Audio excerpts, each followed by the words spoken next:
les shootings, en fait, on a une symbiose avec le client où on se sent bien. Et je pense que quand on arrive à créer une sorte de climat, un tel climat de confiance et de synergie, d'automatisme avec le client, c'est là où on arrive je trouve, à délivrer le meilleur produit.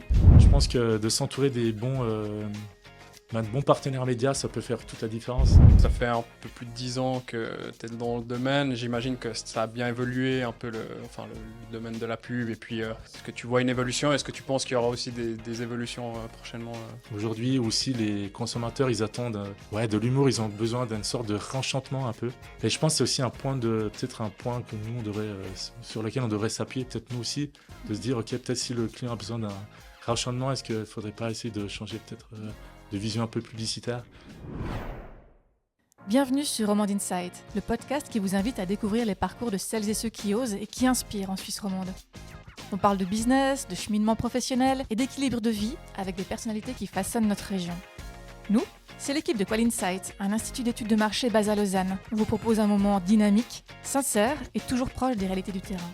Alors installez-vous confortablement et bienvenue dans Romande Insight.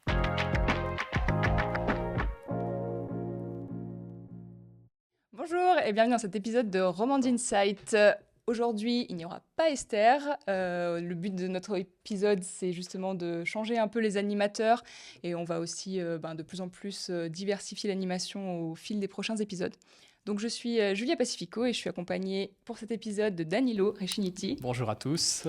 Et on accueille Gianluca Terzini qui est directeur artistique de l'agence Cavalcade. C'est bien juste, tout est juste dans les informations jusque-là. Très bien, non, c'est effectivement très juste. Ouais, donc tu es directeur artistique d'une agence de publicité et communication. Est-ce que je te laisse te présenter un peu plus avec tes mots? Alors, je pense que quand vous m'avez approché, il y avait aussi une particularité sur mon parcours qui pouvait être intéressante. C'était, j'ai commencé dans une formation scientifique, donc je me suis dit, il était peut-être nécessaire Oui. un peu de resituer.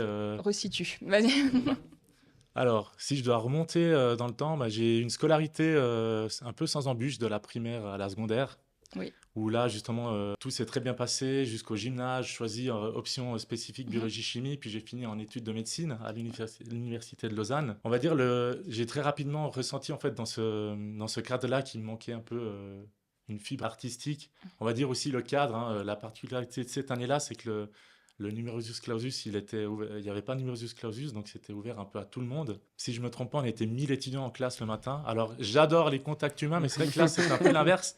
On avait presque, en étant 1000, on n'avait quasiment pas de contact entre nous. Ouais. Du coup, on va dire ma vision un peu de l'apprentissage, du cadre d'apprentissage, ce n'était pas celle que j'imaginais un peu à l'université. Aussi, par rapport à ça, en dehors des études, je me lançais dans plein de projets différents. J'étais modérateur, par exemple, pour des sites de jeux vidéo où je traitais des nouvelles, je réalisais des images. Oui, à la place d'étudier, on va dire, des fois, je vaquais un peu comme ça les occupations. Et puis, j'ai aussi très vite lancé, j'étais un peu un geek dans l'âme, et j'ai vite lancé en fait une structure e-sport. Okay, et là, c'était une très belle période. D'ailleurs, je n'ai plus les raisons du pourquoi ça s'est fini, mais on va dire que c'est un peu de la jeunesse, on teste plein de choses. Et là, on avait peut-être une dizaine d'équipes un peu à travers l'Europe. Et je m'occupais principalement justement du positionnement aussi de l'image de cette organisation-là. On va dire, j'ai vite compris que ma vocation allait être dans une voie créative. Et si je dois mentionner, c'était une passion personnelle, mais c'était aussi un rêve de ma maman. Elle rêvait de devenir graphiste. Du coup, c'était un peu la combinaison. Je me suis dit, moi, je crois qu'il faut que je me lance là-dedans. Il y avait toujours une question. Je me disais, est-ce que j'arrive à... En fait, c'était toujours un hobby pour moi, créer des images. J'ai très vite commencé aussi sur Paint, par exemple. J'ai craqué Photoshop. J'ai testé plein de trucs. La base de tous les graphistes. Un peu la base, je pense, c'est un peu le cliché, mais en fait, je trouve que c'est une vérité. Tout a commencé comme ça. Donc... là aussi, encore, ma mère, elle rentre dans mon parcours, dans cette transition créative. En fait, il y avait une annonce dans le journal de l'EMAF. Il y avait tout le programme, justement, de l'EMAF. Et je me suis dit, OK, pourquoi pas. J'ai commencé aussi à regarder d'autres écoles. Et j'ai fait ce choix-là, en fait, parce que je trouvais par rapport au programme qui était très traditionnel dans les autres écoles de graphisme, où il y avait plutôt une approche dessin, écriture. Justement, l'EMAF avait cette vision un peu holistique du design, et en plus elle proposait des cours de médiacom, donc publicité. Okay. J'ai pu vraiment tester plein de matières différentes, avec l'avantage de ma formation, de ma maturité gymnasiale. Justement, j'ai pu raccourcir des matières comme le français, l'économie, en faveur justement d'avoir 8 heures en plus par semaine de vidéo ou de web. Donc là, vraiment, c'était la grande différence par rapport à des jeunes étudiants de 16 ans. Moi, j'avais à l'époque 22 ans, donc on a vraiment pu expérimenter plein de choses. Et là, justement, la formation que j'ai eue, c'était concepteur multimédia, un terme qui n'existe plus aujourd'hui. Il a évolué, c'est devenu Interaction Media Designer, je crois. Et là, l'idée, c'était vraiment de créer un concept et ensuite de l'étendre à divers supports. Donc, suite à ça, je me suis vite lancé. Je voulais travailler, en fait. Et mon premier travail, c'était 2 ans chez Maître Boutique. Ça s'est super bien passé. J'ai passé un casting de 30 personnes. J'avais 0 expérience. Sachant qu'à l'EMAF, justement, j'ai raccourci mon temps. Mais en fait, c'était une année de stage que je n'avais pas. Oui.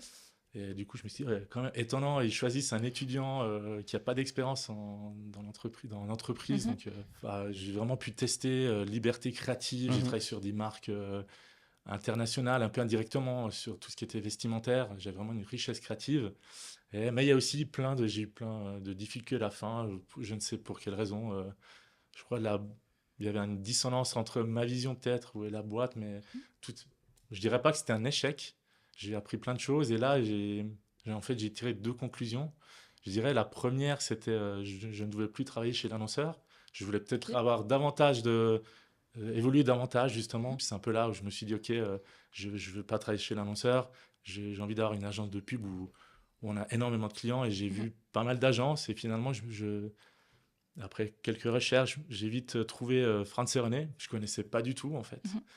Même le monde publicitaire, hein, je n'avais aucune idée. J'étais tombé aussi sur Jungfonnmarkt à Zurich. À l'époque, j'ai vu le site, je me suis dit, oula, mais c'est quoi ce site? On aurait dit Matrix, écriture verte sur fond noir. Et ouais, je jouais pas mal l'image à cette époque-là. Donc après, j'ai vu Franz René. Il y avait une agence avec une effigie. C'était un petit bébé. Je me suis dit, ok. Puis des fois, comme je dis, il y a des choix dans la vie où on ne s'explique pas. Et pour moi, Franz René, c'était un peu une évidence. Et je pense que là, il y avait plusieurs raisons aussi pour lesquelles j'ai choisi. Comme j'expliquais, le cadre stimulant. Il y avait des collègues chez Franz René qui avaient fait des anciennes agences internationales, anciennement vastes. Et il y avait aussi une perspective d'évolution. Donc, ouais, là aussi, petite anecdote, j'étais trop expérimenté pour qu'ils m'engagent. Du coup, on avait trouvé une sorte de compromis de commencer en stage. Et puis là, j'ai gradé, en fait. J'ai vraiment eu l'évolution un peu classique qu'on fait dans une agence de petits stagiaires au coin de bureau jusqu'à directeur artistique. En combien d'années? Et là, justement, je suis resté 10 ans. Ok. C'est étonnant, parce que ce chiffre est plutôt étonnant, parce que normalement, la moyenne de permanence des créatifs dans une agence, c'est juste entre 2 et 3 ans. Et ben, les raisons, c'est pour lesquelles j'ai cité avant, il y avait vraiment un cadre de travail incroyable. Il y avait aussi la venue de l'ancien directeur de création, qui est Yoann Cosson, et lui, c'était vraiment une personne incroyable, tant par sa vision, justement, de la pub, la rigueur, l'exigence, on n'était jamais... Ouais, l'idée était jamais assez bonne et ce qui a fait que on y reste, quand on est bien, on y reste. Oui, du coup, tu as évolué après, enfin, tu es arrivé maintenant chez Cavalcade, tu as fait d'autres agences entre-temps ou... J'ai pas fait d'autres agences entre-temps. En fait, si vous voulez, on va dire, dans les agences, il y a des cycles, en fait. Et moi, j'en ai fait en 10 ans. Vous imaginez bien, j'ai fait bien plus que 3 cycles. À chaque fois, je me disais, OK, on recommence, c'est pas mal. Il y a des nouvelles personnes, des nouveaux inputs, il y a des nouvelles notions à prendre. Et... je pense qu'au bout de la 3e, quand toute l'équipe s'était renouvelée, il ne restait plus aucun créatif que j'avais connu. Je me suis dit, bon, c'est peut-être le temps de changer. Après 10 ans, il faut aussi voir des nouveaux horizons, des nouvelles perspectives. Okay. Puis aussi, le portfolio client, c'était toujours le même. On a beaucoup de tourisme, beaucoup d'assurance. Donc après, j'ai démissionné et... le fondateur de l'agence Cavalcade, il est au courant de à peu près tout ce qui se passe dans le milieu de la pub et il a très vite appris, voilà, il y a une petite phase de chat, un peu séduction comme ça entre deux créatifs et puis là, finalement ça s'est fait, quoi. Puis du coup, les différences par rapport à Franz René, est-ce que au niveau créatif, au niveau du portfolio, etc., enfin tous les aspects qui ont fait que tu n'as pas forcément voulu continuer là-bas, est-ce que tu as pu justement retrouver un peu le... Alors on va dire, après le divorce, de se réengager dans une relation, c'est très dur. Alors j'apprenais un peu le changement, mais le changement était beaucoup plus dur de ce que j'imaginais.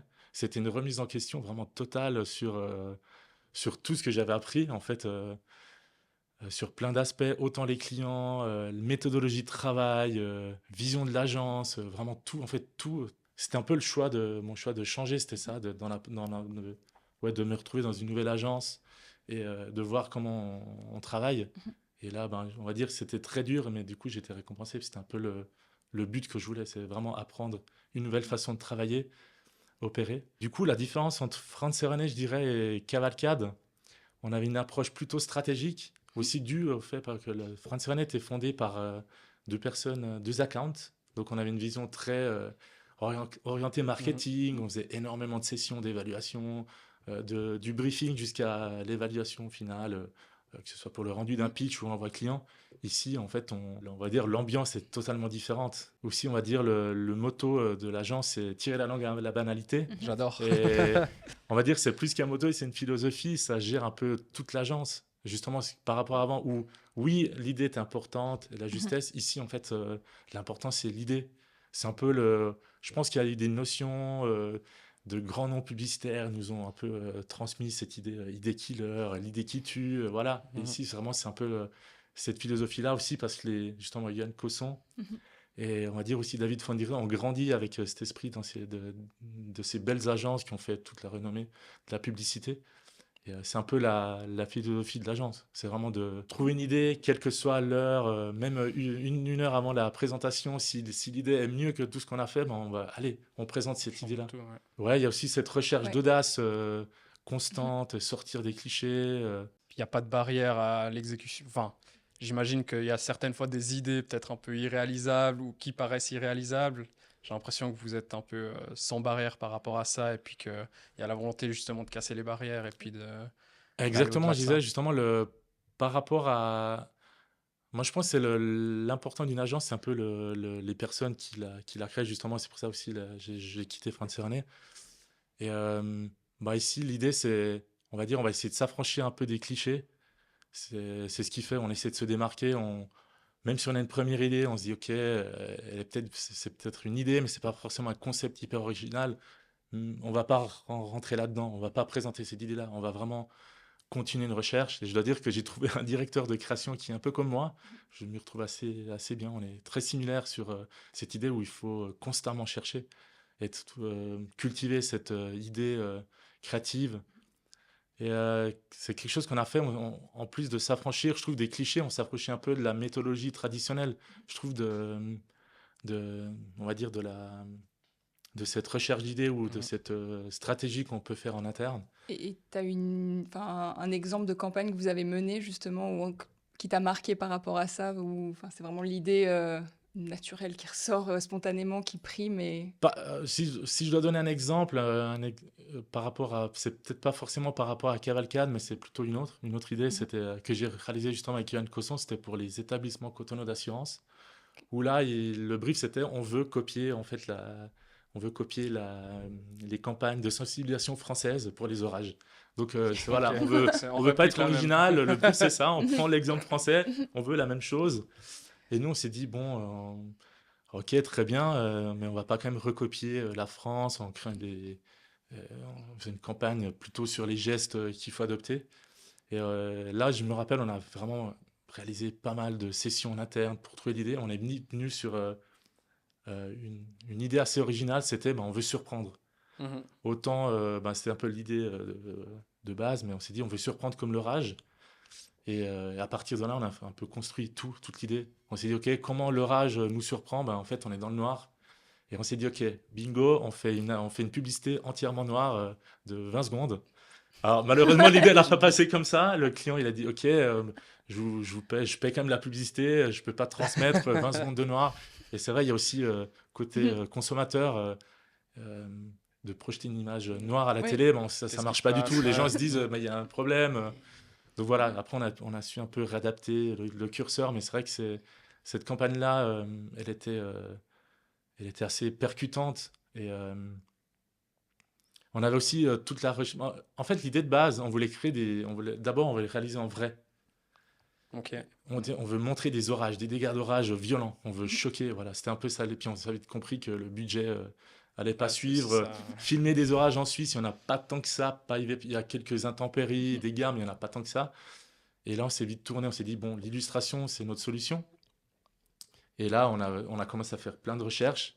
Et on est tombé sur une agence qui s'appelait Giant Ant au Canada. Et c'était la meilleure agence d'illustration, on va dire, qui travaillait pour Google, Slack. Puis on s'est dit, bon, on va essayer quand même. On ne sait jamais. D'un coup, ils vont peut-être travailler pour Franz René, une petite agence indépendante bernoise. Et puis finalement, oui, ils ont accepté. Donc là, on était un peu sous le choc. On s'est dit, bon, c'est cool. Du coup, ça arrive souvent justement enfin, pour un peu expliquer le processus, pour créer une pub, que ce soit affiche ou vidéo, de travailler avec des partenaires qui ont une expertise dans un domaine, ou bien il y a certaines choses qui sont quand même faites en interne. Par exemple, chez Cavalcade, j'imagine qu'il y a aussi Alors, des ouais. designers qui travaillent sur les projets de manière concrète. Alors, non, là, franchement, la question est intéressante. Chez Cavalcade, hein, ils ont très vite compris qu'il fallait. Ils ont vite compris qu'il fallait deux pôles un peu aujourd'hui. C'était un pôle branding et un pôle publicitaire. En fait, on le voit, la plupart des agences, en fait, elles ne reposent plus que sur un seul talent ou une seule spécificité. L'importance de se diversifier pour répondre à plusieurs demandes, elle est essentielle. Et du coup, chez Cavalcade, on a développé un peu ces deux pôles au niveau de la création. On a un pôle plutôt publicitaire avec justement l'arrivée de moi et Johan, et justement un pôle branding où là, ils ont récupéré le DA de chez Bader Création. Et du coup, on constitue un peu comme ça un pôle assez puissant. Et du coup, ouais, vous collaborez les deux pôles ou c'est vraiment, il y a des pitchs qui sont plus dans un pôle que dans l'autre ou... En fait, en fonction de la demande du client, bah, moi, évidemment, je serai un peu plus... on va dire, je vais plutôt suivre des clients qui seront plutôt orientés pub, mais oui, on va dire, je trouve que on va dire, la collaboration, pour moi, elle est essentielle. C'est un peu le cœur névralgique du processus créatif. Que ce soit de travailler en interne entre nous ou alors avec des talents, je trouve que c'est ce qui enrichit plus le projet. Et c'est ce qui fait qu'à la fin, le produit, il est plus nuancé, plus fort. Et je pense que c'est aussi dû à notre philosophie de l'agence. On va essayer justement de créer une sorte de structure qui est aux antipodes de ce qu'on connaît un peu. Donc nous, on a cette hybridation un peu du processus créatif. C'est en fait, tout le monde peut amener une idée, tout le monde peut contribuer au projet. Donc que ce soit, par exemple moi, alors ou justement le directeur artistique branding, ou alors même un account, ou même en des discussions internes avec le client, on va dire tout le monde peut amener l'idée. Et on s'est dit, c'est cette synergie qui fait qu'en fait on arrive à gagner justement en impact, en justesse, ou alors même en bon sens. Pardon. tu parlais un petit peu avant de la vision de Cavalcade avec un peu, tirer la langue à la banalité, enfin le côté très original. Est-ce qu'au niveau de vos clients, est-ce que les clients viennent aussi pour ça, ou bien c'est vous qui faites un travail auprès des clients pour qu'ils soient un peu plus audacieux, etc. Je dois dire que pour le moment, j'ai l'impression qu'on a de la chance d'avoir des clients qui sont audacieux. Quelle que soit l'idée qu'on amène, en fait, les clients, ils nous poussent plus loin, justement. C'est pas eux qui vont freiner l'idée. C'est plutôt eux qui vont nous dire, OK, allez-y. Et franchement, ça, c'est une chance d'avoir des clients qui supportent l'idée et qui nous aident à l'amener plus loin. Je trouve que c'est une force, justement, cette collaboration un peu main dans la main avec le client. Et justement, typiquement, par exemple, moi, je travaille beaucoup sur You. Justement, récemment, on a sorti ce film où on donne vie à votre argent. Là, on avait développé énormément de concepts pendant notre voyage à Lisbonne en janvier. Et c'est vrai qu'on s'est dit, OK, cette idée, elle est incroyable, mais la réalisation, elle va être difficile, quoi. Le projet, il est tellement ambitieux de sortir un résultat qui tient la route avec un animal qui est censé représenter l'argent pour qu'il soit crédible vis-à-vis des consommateurs, qui reflète la marque. Et en fait, voilà, on avait fait une présentation avec plusieurs concepts et le client, il a tout de suite tilté sur cette idée. Du coup, on s'est dit, go. Et là, on a commencé pour faire écho un peu à ce qu'on se disait avant, je pense que la recherche de partenaires, c'est hyper important. Et c'est aussi un peu, nous, ce qu'on fait, ce qui nous permet en fait de casser un peu les barrières qu'on a en étant une agence suisse romande. C'est-à-dire, justement, on a des petits budgets. On voit la plupart du temps, les agences de production en Suisse, elles sont énormément chères par rapport à ces idées-là. Si on va à l'extérieur, on aurait cassé les prix. Et là, on est vite tombé sur Martini Shot, si je ne me trompe pas. C'était une agence de prod ukrainienne, géorgienne. Et puis Excellent. voilà, donc on a réussi à créer ce projet ensemble. Pour Batmate, c'était eux également, non? Il me semble que ça me Pour, dit quelque chose. exactement, pour Batmade, Ouais. c'était un peu le même cas. On s'est dit, OK, là aussi, c'est rare, hein. Moi, j'ai fait plusieurs shootings dans ma vie. J'en ai pas fait non plus des milliards, mais quand j'étais chez France René, j'en avais aussi fait un avec la Vaudoise. Et c'est rare, les shootings, en fait, on a une symbiose avec le client où on se sent bien. Et je pense que quand on arrive à créer une sorte de climat, un tel climat de confiance et de synergie, d'automatisme avec le client, c'est là où on arrive je trouve, à délivrer le meilleur produit. Mm. Et justement, Batman, on s'est dit, on va réitérer l'expérience. Mhm. C'était incroyable de faire euh, cette publicité en Géorgie, malgré on a eu tellement d'embûches, des intempéries, le temps n'était pas au rendez-vous, on devait faire un pack shot final avec le logo sur sur un ciel bleu, on arrive, il pleut les 2 jours. Ouais, on va dire, là, le shooting s'est bien passé, presque trop ambitieux aussi. Il y a 2-3 scènes qu'on n'a pas pu réaliser à la fin. Justement, le réalisateur était encore plus ambitieux que le client et l'agence. Mhm. Et voilà, finalement, il y a toute une phase de post-prod, mais Et comment on gère ça justement en pré-production, en phase de préparation? Est-ce qu'on prévoit ce genre d'obstacles avec la météo ou ce genre de choses? Ou bien c'est bon, on espère qu'il fait beau Ah non. et puis trouve on une verra solution sur le moment. ouais. alors ce non, qu'on non, fait. alors il y a 2 choses. Il y a la première, en fait, la différence entre un petit budget et un gros budget, c'est ça. C'est justement, un gros budget permet de produire le même film, mais d'avoir cette assurance et de gérer justement ces cas de figure et d'empêcher toutes ces problématiques qui peuvent surgir et les imprévus du tournage. Mais oui, dans le processus créatif, en fait, on réalise énormément de sessions. De base, on a des PPM, donc c'est des pre-production meetings. Alors maintenant, on a l'habitude depuis quelques années d'avoir encore des pré-PPM, des sessions avant pour justement encore plus gérer ces imprévus. Et puis tu parlais aussi de la synergie que vous avez avec vos clients. Est-ce que vous êtes arrivé à un stade où vous choisissez les clients avec qui vous voulez vraiment collaborer ou au contraire vous essayez de faire avec les briefs et les pitchs qui tombent? Alors, j'ai l'impression que la directrice répondrait un peu mieux, donc je fais un peu avec Avec ton point de vue. de mon point de vue personnel. Non, on reçoit pas mal de demandes. Il y a des demandes qu'on malheureusement n'arrive pas, parce que l'effectif, même si on est une agence de taille moyenne, on est 15. On va dire, on peut pas prendre plus de travail que prévu, ce serait au détriment de la qualité. Mais la plupart des clients qui viennent chez nous, oui.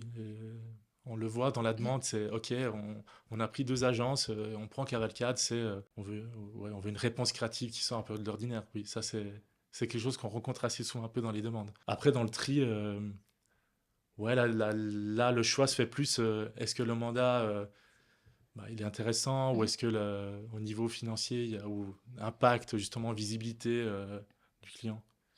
Même si nous, si je dois un peu faire écho un peu à la philosophie, indépendamment du secteur, justement, ou alors de la taille du secteur, du marché, mais en fait, on fait un peu abstraction. Nous, ce qui nous importe, quel que soit le client, la taille ou le secteur, on apprend un peu, on entame chaque projet de la même manière. C'est vraiment, comme j'ai dit, c'est l'idée au centre et on va essayer de délivrer pour chaque client en fait, de la même qualité créative. Puis ça va vous faire plaisir aussi, j'ai l'impression, que vous preniez plaisir dans cette recherche d'idées, de création.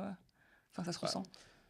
Quand tu parles des orages, ce mandat-là, on voit que même si on met des barrières de créativité, ils font en sorte d'aller outre et puis de quand même proposer des... Ouais, ça c'est un peu je pense les enjeux et défis que les agences romandes elles ont, c'est un peu de...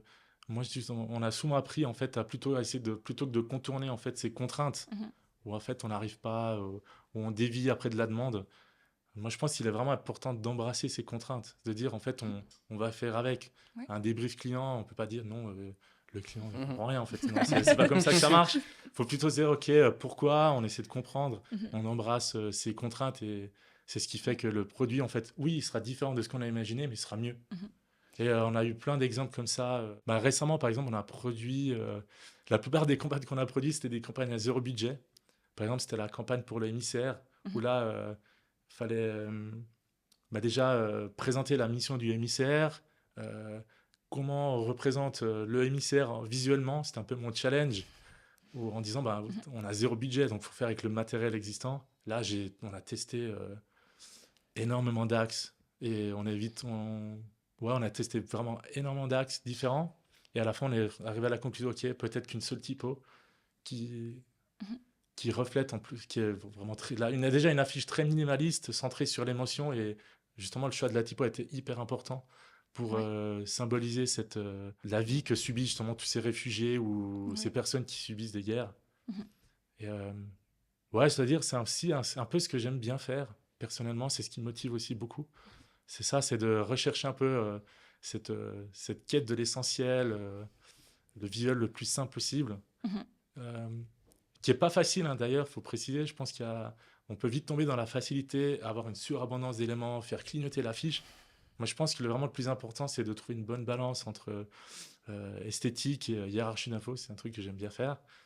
Et je pense que la plupart du temps, les gens peuvent peut-être prendre ça comme une absence de profondeur. En fait, c'est juste une quête de l'essentiel, essayer de concentrer l'essentiel, vraiment la version la plus irréductible.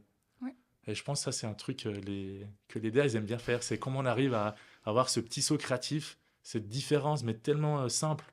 Ouais. Et c'est là qu'on arrive justement à se différencier de tout le monde.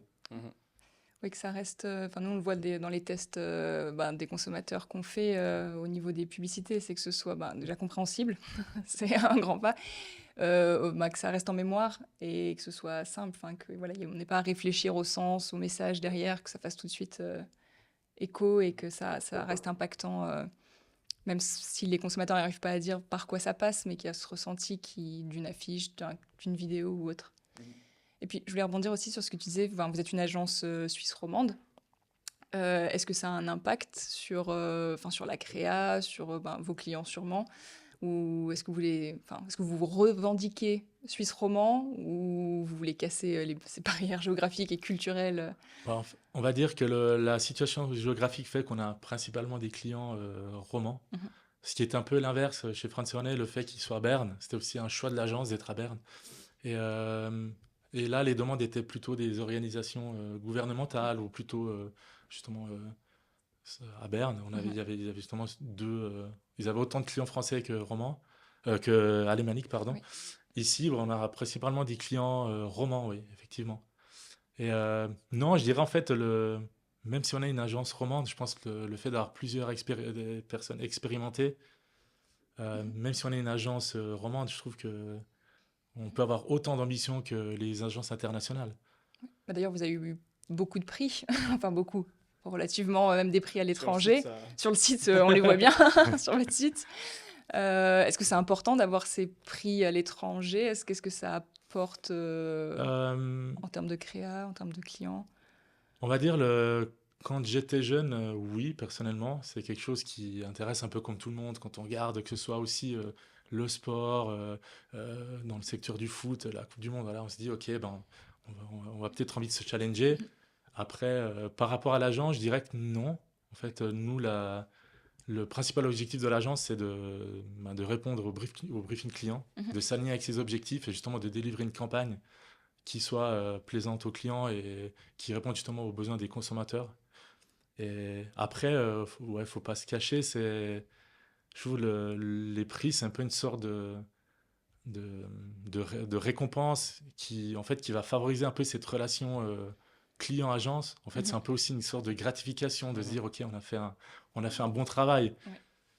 Ça renforce la relation avec le client également, ou bien est-ce qu'il y a aussi des nouveaux clients qui viennent par rapport à ça? Alors, ça a quand même une portée sur la notoriété?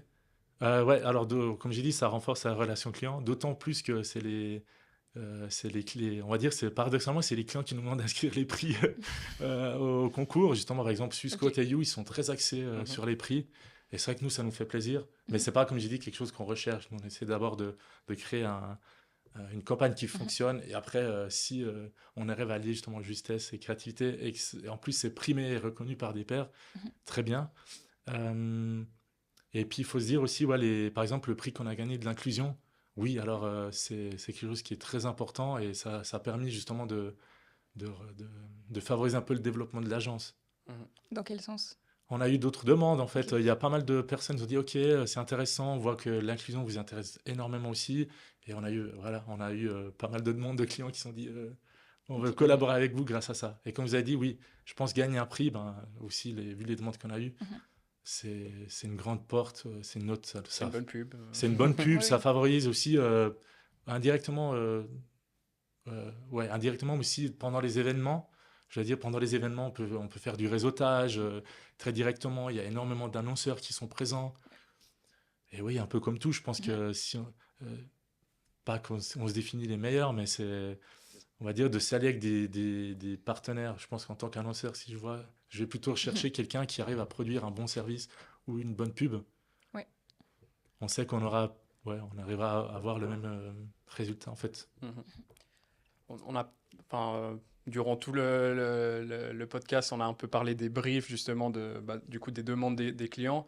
Maintenant que ça fait un peu plus de 10 ans que tu es dans le domaine, j'imagine que ça a bien évolué un peu le domaine de la pub et puis les attentes des clients. Est-ce que tu vois toujours des évolutions, enfin, que ce soit au niveau des canaux utilisés, au niveau des messages qu'on a envie de passer?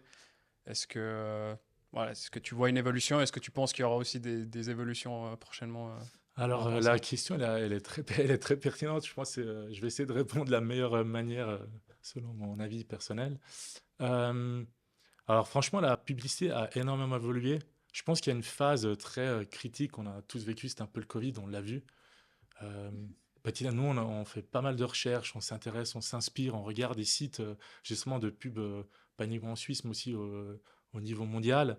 Et c'est vrai que pendant cette période-là, il y avait une baisse de créativité. Tous les sites proposaient, c'était plutôt des sites avec où justement il n'y avait pas forcément d'idées. C'était un peu les mêmes idées qui se répétaient un peu tout le temps. C'était toujours les mêmes messages, toujours les mêmes idées. Et ouais, je pense que justement, là, il y a une sorte de conjecture entre euh, aspects sociaux, aspects économiques, aussi le développement digital fait qu'il y a une omnicanalité des marques sur tous les supports.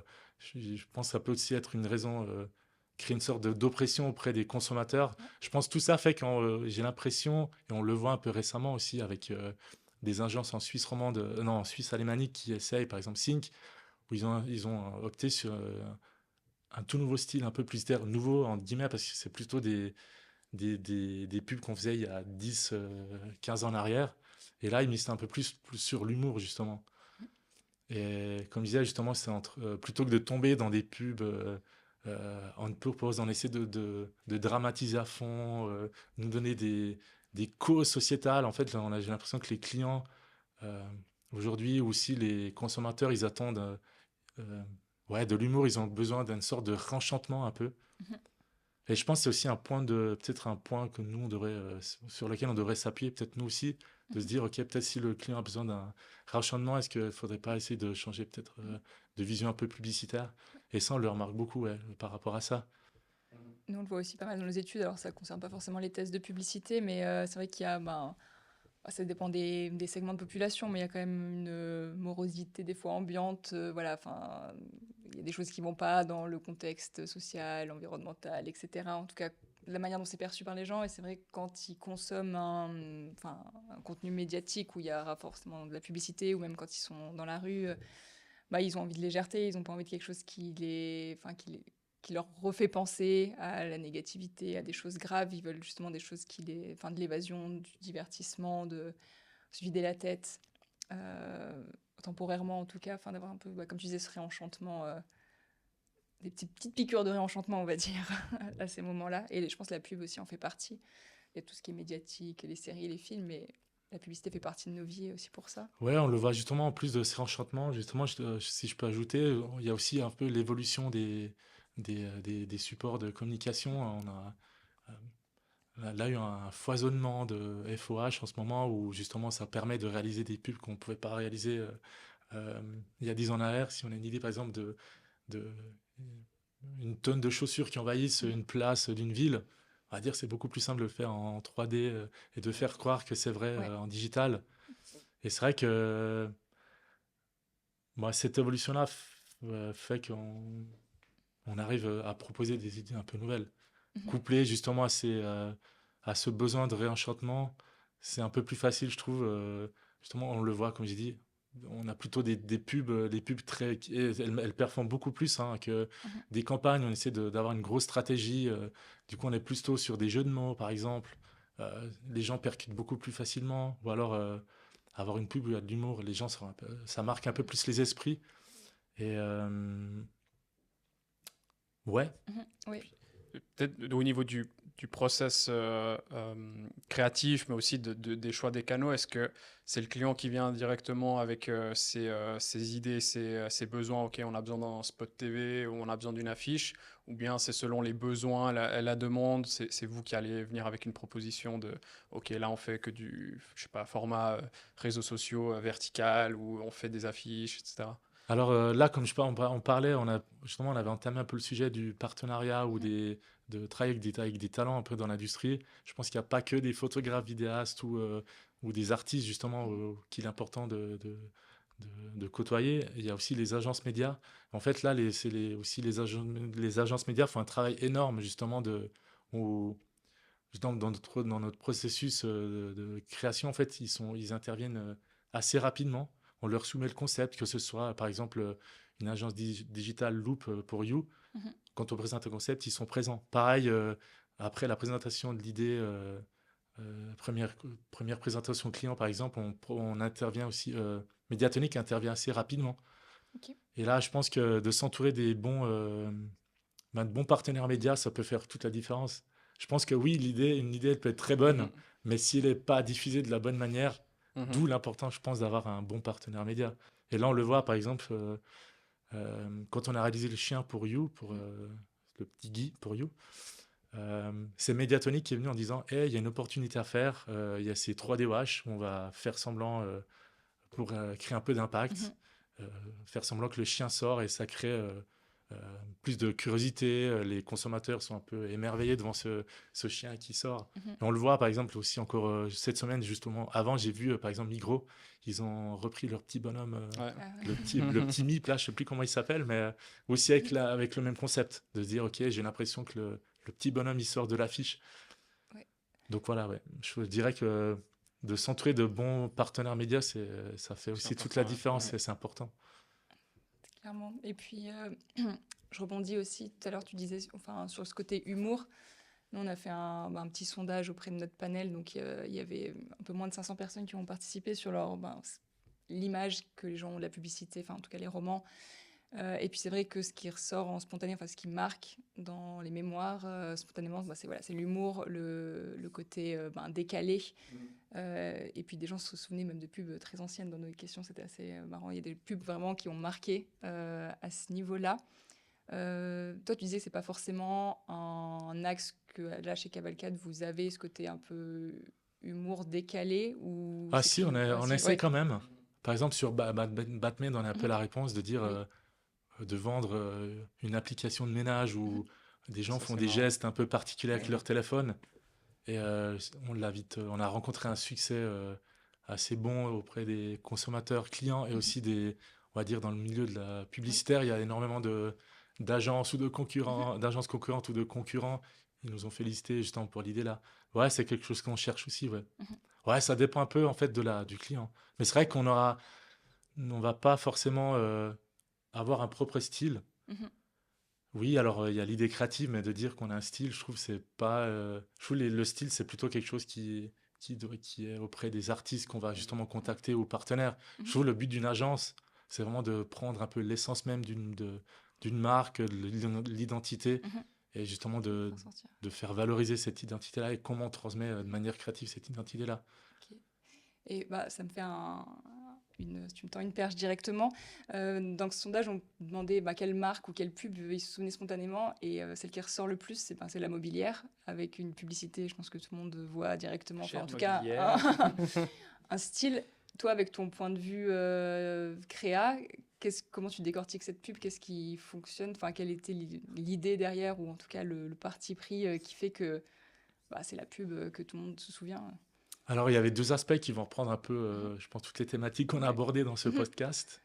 Euh, dans le sondage, il y avait un peu quatre marques. C'était Oui. déjà 4 marques suisses, sauf erreur, oui, Ouais, Nespresso il y avait aussi. la Mobilière, Migros et Galaxus. Et Et Nespresso. Nespresso Ouais. en quatrième. Donc, moi, d'un point de vue publicitaire, même créatif, je dirais en fait, c'est déjà ces 4 marques qui ont bâti en fait une, une image de marque depuis des années. Mhm. Justement, c'est pas des marques nouvelles. Galaxy, c'est un peu nouveau, Mhm. mais même s'ils ont aussi accès très rapidement un peu ce qu'avait fait Zalando à l'époque avec des spots hyper décalés et une répétition du message assez récurrente. Donc, par rapport à la mobilière, je dirais, ben, il y avait déjà le parti pris. Genre, ils ont trouvé une idée incroyable. Justement, plutôt que de montrer le dégât, on va plutôt montrer les gens qui vont dessiner le dégât. Et je pense déjà là, autant budgétairement de réaliser des pubs comme ça. Ouais, puis ça, un affichage assez simple, ils avaient un humour aussi, une accroche. Et ouais, autant je trouve le. Ouais, il y a plusieurs raisons, je dirais, pour que cette. Il y a plusieurs. Il y a plusieurs éléments qui font que cette recette a réussi. Bah, déjà, il y a déjà l'image. Il y a aussi le claim un peu sur toutes les marques qui étaient présentes. On a un claim puissant qui est matraqué depuis des années. Et c'est vrai qu'on s'en rappelle. Ouais. Puis voilà, puis comme je disais avant aussi, elles ont une récurrence de communication à travers les saisons. En fait, chaque saison, ils sont là, que ce soit en digital, en out of home par exemple, sur le web, on est targeté sans cesse. Ouais, on les revoit tout le temps. On en les voit tout le mobilière, temps. Donc j'ai l'impression que c'est un peu spontanément, ben, c'est un peu ce qu'il fait. C'est autant l'idée. Justement, ils ont bâti, c'est un peu des sagas qui ont bâti leur image. Et c'est devenu un peu des sortes de marques un peu appréciées par les consommateurs dans lesquelles ils se retrouvent. Et je pense que justement, par rapport à. Vous avez aussi partagé un chiffre. Justement, vous avez 44% de images négatives de la pub. Ouais. Je pense qu'il y a une opportunité pour les marques justement de revenir à des marques plus authentiques ou à une communication qui s'intéresse plus à cette relation avec le consommateur, plus que essayer de chercher à faire des pubs opportunistes. Je pense que les gens ont besoin comme on a dit, de réenchantement, plus d'authenticité, de discours, moins de matraquage ou de publicité intrusive qui font pas sens. Pour remettre du contexte sur ce chiffre, donc on a demandé au roman l'opinion qu'ils avaient de la publicité et 44% ont une mauvaise opinion de la publicité.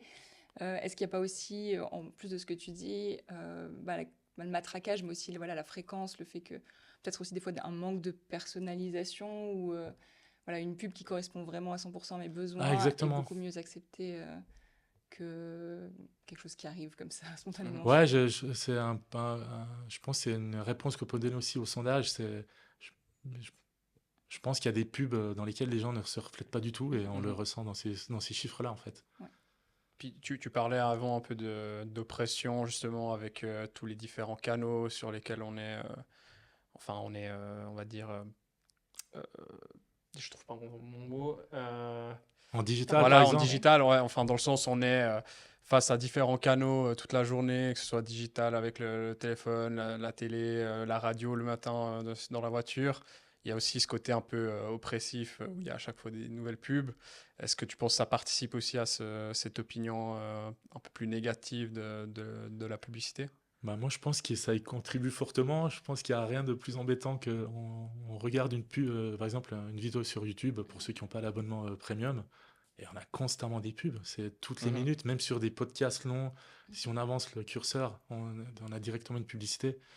D'ailleurs, j'avais entendu, il y a des rumeurs qui circulent, ils veulent intégrer maintenant aussi des publicités dans les jeux vidéo.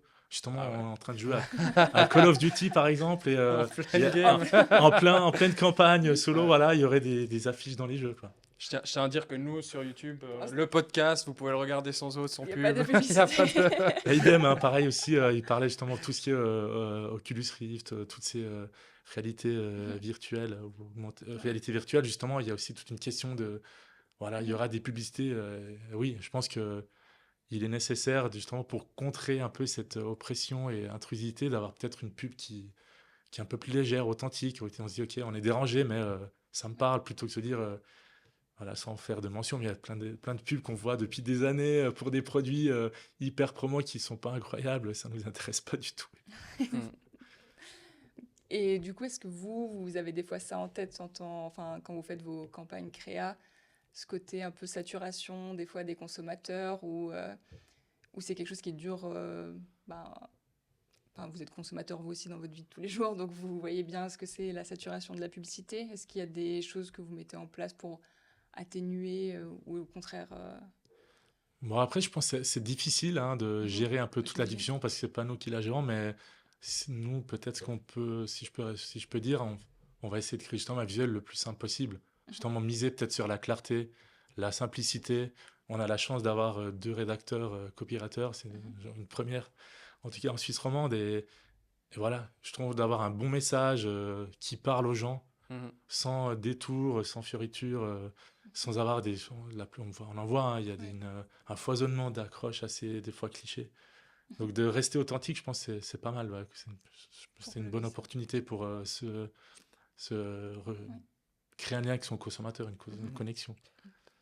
En parlant d'authenticité, ça me fait un peu penser à l'IA qui arrive de plus en plus. Je ne sais pas si c'est un peu le cas dans le... Enfin, on sait le domaine créatif est énormément touché par ça. Enfin, il y a énormément de solutions qui arrivent. Et c'est quelque chose qui est en cours d'intégration. Est-ce qu'on ça se discute? Est-ce que justement, c'est peut-être pas une bonne idée pour ce côté authentique peut-être qu'on enlève, ce côté humain qu'on n'a plus, ou bien on arrive à pouvoir intégrer l'IA en gardant ce côté authentique. Euh, Bah, je dirais, nous, déjà, l'IA, bah, je pense qu'il faut être à l'écoute, justement pour voir qu'est-ce qui se passe. Il faut être à la pointe de. Nous, on l'intègre personnellement. Alors, on a réalisé une seule campagne à l'IA, mais c'était de base, c'était pas une campagne qui devait sortir en OH, c'était plutôt une petite campagne ciblée dans les kiosques. Ok. C'était pour un des clients et finalement, à la grande surprise, c'est devenu la campagne. Euh, alors, je pense qu'on manque pas d'authenticité. Alors, le process, on génère vite des images, mais ça demande énormément de retouches. Alors, ça, Mhm, c'était il y a quelques mois en arrière, ça va très vite. L'IA, elle performe de plus en plus, elle excelle de plus en plus. Tout ce qui était bug visuel, ouais, chaque mise à jour affine ces mhm, points-là. Euh, non, comme j'ai dit, on l'intègre, on l'utilise plus comme un outil, justement. On va pas servir de l'IA pour faire notre travail. mhm, Par exemple, ça peut être. Nous, des fois, on travaille assez facilement en binôme. Et c'est vrai que des fois, en étant solo, c'est un peu dur de travailler en binôme. Du coup, on utilise un peu l'IA comme ça, en En ping-pong. On ping-pong. génère énormément mhm, que ce soit des textes, par exemple, ou des images. Et par contre, je vois, l'IA, elle te génère énormément de quantité, pardon. Mais c'est dur d'y ok, retrouver la mhm, quantité. Alors nous, on l'utilise un peu pour justement se dire, OK, ça c'est des clichés, quoi. C'est pas mhm, là-dedans où on C'est doit pas là, aller. il faut aller. Il faut plutôt voir ailleurs. On l'utilise plus mhm, comme paramètre De sélection de aussi. mhm. sélection, oui. Nous, on avait mené une étude sur justement l'intégration de l'IA dans le marketing en avril. Et puis, ce qui était ressorti justement pour les métiers créatifs, c'est une utilisation pas pour des produits finaux, enfin déjà en tant qu'outil, mais aussi pour plutôt pour le pitch, pour créer un mood board ou aider justement dans ce sens-là. Est-ce qu'à Cavalcade, c'est aussi le cas de... Alors oui, alors nous on fait, c'est un peu dans la philosophie de l'entreprise d'être curieux tout le temps sur tout Mhm. ce qui nous entoure, mais oui, l'IA on l'utilise aussi pas mal dans ce sens-là. Donc on va essayer de générer énormément d'images, ce qui en fait avec un bon prompt, on arrive à générer une image qui va dans le sens de ce qu'on veut plutôt que de faire une recherche sur des images Mhm. stock. Ou alors de faire appel à des storyboarders, par exemple. Mhm, Donc nous, oui, on l'utilise un peu vraiment plus comme un outil de travail, Mhm.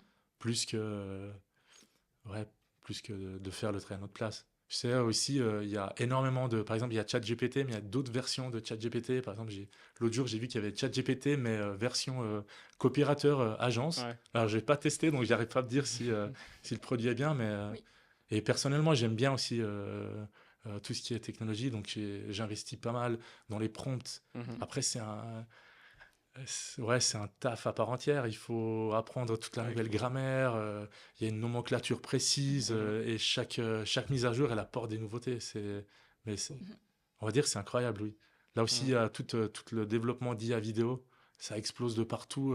Chaque 2 mois, il y a une nouvelle IA vidéo qui se définit meilleure IA. Mais bon, elles sont tous par abonnement, hein, donc mhm. c'est un peu difficile, mais Pour la vidéo, tu penses que ça peut vraiment devenir un outil fiable et qui va être utilisé pour la production Alors, visuelle? faut dire que Adobe, ils investissent aussi énormément dans l'IA. Récemment, il y a eu leur summit Adobe où ils ont présenté en fait l'angle, c'était vraiment l'angle IA et ils ont présenté une panoplie de nouvelles features qui facilitent en fait le quotidien des graphistes. Mhm. Moi, j'ai appris à l'école à Fribourg à détourer, j'étais assez fier, j'étais fort en Ah non, on en détourage. a Je me suis dit, oh, je fais des détourages parfaits à la plume. Aujourd'hui, Ouais. c'est détourage, il y a deux méthodes. Mhm. On clique sur deux Ouais. boutons et on a des détourages parfaits. Ouais. Et pareil en vidéo. Ouais. After Effects, ou Premiere, je sais plus, un des deux.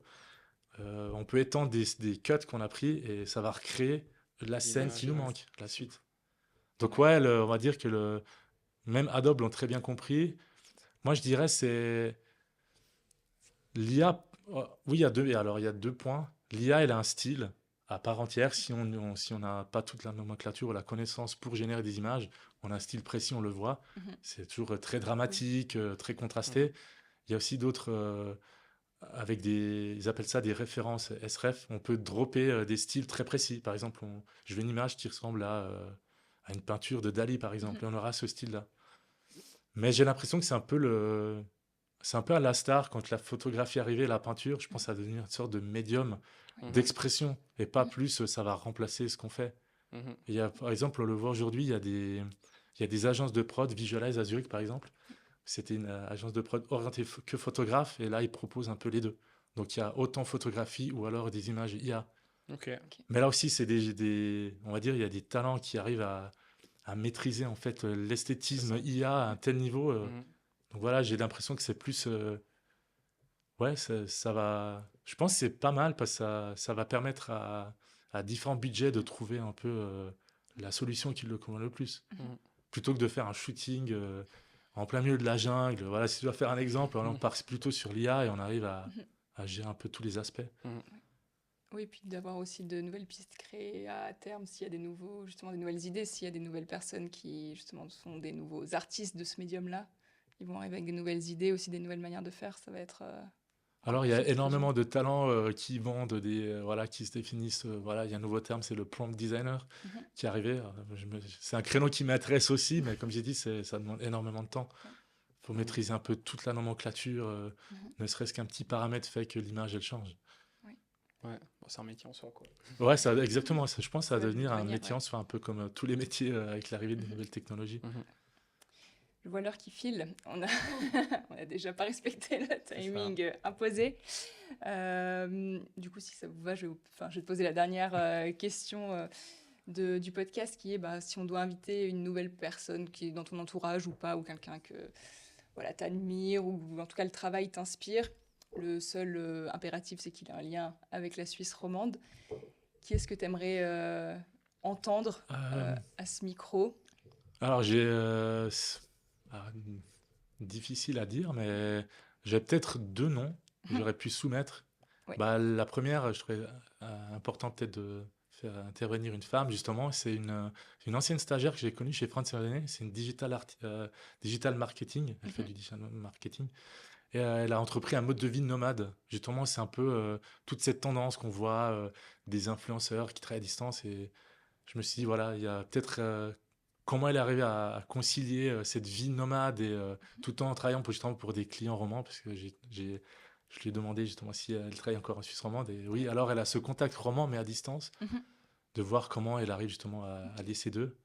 Ou alors, j'aime autant la cuisine que le graphisme. On va dire l'esthétique d'une assiette, elle est tout aussi importante que celle d'un layout. Et il y a un jeune entrepreneur biennois qui s'appelle, je ne vais pas écorcher son nom, c'est Loïc Grosson, sauf erreur. Il a lancé une société de granola qu'il appelait Granola. Et justement, voilà, il propose un produit bio très sain.